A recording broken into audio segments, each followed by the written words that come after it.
Hahaha. Han Sanren melirik Tan Yun dan mendengus, "Oh, aku takut mati." "Tan Yun, kamu pikir kamu siapa? Sudah kubilang, kamu adalah semut di mataku." Pada saat ini, 15 murid lainnya yang mengepung Tan Yun tidak bisa menahan tawa keras dan mencemooh Tan Yun. "Oke, langsung ke intinya." Han Sanren menatap Tan Yun dengan ganas, dan memerintahkan kepada semua orang, "Karena dia tidak ingin pergi bersama kami, tolong ganggu saudara-saudara dan patahkan paha belakangnya. Bawa dia kembali untuk bertemu dengan kakak senior Murong. Juga, semua orang tidak harus bertarung, tidak peduli siapa yang menangkapnya, semua orang akan mendapat hadiah di depan kakak senior Murong." Semua orang tertawa, "Itu kakak Han. Aku tidak tahu ketinggian langit dan bumi, tapi aku berani melawan kakak senior Murong." Dua muridnya ganas dan berubah menjadi dua bayangan dengan pedang panjang mereka, dan berlari menuju Tan Yun. Tan Yun bergerak dan menghilang seketika. Kecuali Han Sanren yang mampu menangkap sosok Tan Yun, murid lain dari lapisan ke-8 alam penjelmaan tidak bisa melihat gerakan Tan Yun sama sekali. Kaca. Tiba-tiba, hampir dua Tan Yun muncul di depan dua murid yang mengayunkan pedang mereka untuk membunuh. Segera, dada dan tulang rusuk mereka patah, dan mereka terbang mundur puluhan meter dengan kecepatan 2 kali lipat sejak darah disemprotkan. Jatuh di salju. Kemudian, ketika bayangan Tan Yun tumpang tindih, dia kembali ke tempat semula. "Jangan takut, biarkan dia terbuang bersama."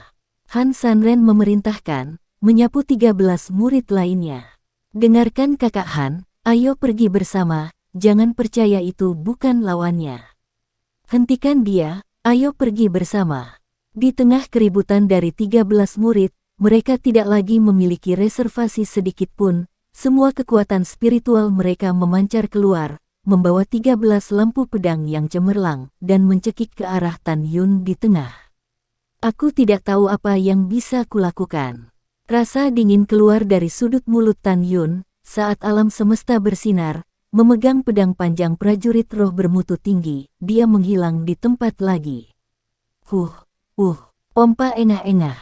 Dalam tatapan bergolak Han Sanren, dia hanya bisa samar-samar melihat bahwa Tan Yun memunculkan serangkaian lampu pedang polos, yang berkedip di samping 13 orang. Setiap kali berkedip, ada 4 semburan darah. Setelah bernafas, ke-13 murid itu jatuh ke tanah satu demi satu, berguling dan meratap, "Ah, tanganku. Tidak, kakiku. Kakak Han, selamatkan kami." Dengan teriakan serak semua orang bergema di telinganya, Han Sanren melihatnya, dan tiba-tiba ketakutan.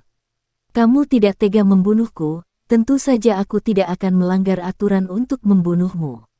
Tan Yun berjongkok di tanah dengan mata suram, mengambil belati yang jatuh di tanah dengan tangan kirinya, dan dengan lembut menamparkan pipi Han Sanren. Han Sanren memandangi belati itu dan mengeluarkan suara histeris panik, "Tan Yun. Kakek Tan, selamatkan aku. Belati itu sangat beracun, jika kau menyakitiku." Han Sanren tiba-tiba tidak berkata apa-apa. Dia berpikir bahwa dia ingin menyerang Tan Yun dengan belati sekarang, jadi dia tidak melanjutkan.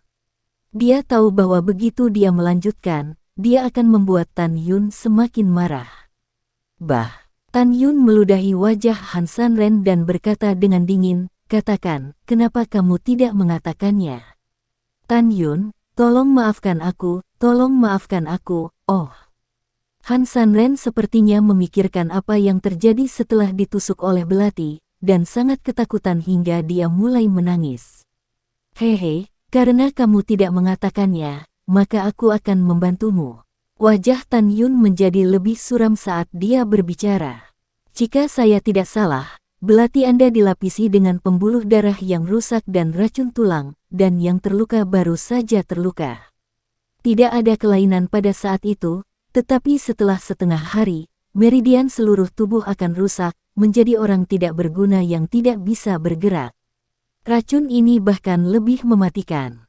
Setelah yang terluka tidak bisa bergerak, mereka akan menderita rasa sakit akibat erosi beracun dan pembusukan tulang, dan akhirnya mati dalam siksaan hidup yang lebih baik daripada mati.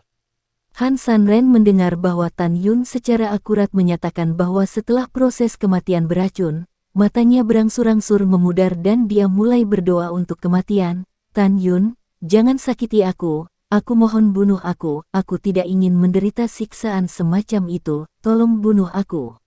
Untuk membunuhmu seekor anjing, aku akan melakukan kejahatan kematian karena membunuh keluarga yang sama. Apakah kamu pikir aku akan membunuhmu? Tan Yun berkata dengan acuh tak acuh, kamu, binatang buas dengan pikiran jahat, harus mati karena racunmu sendiri, di bawah. Dengan mengatakan itu, Tan Yun memasukkan belati ke kaki kiri Han Sanren dan menusuk hamstringnya.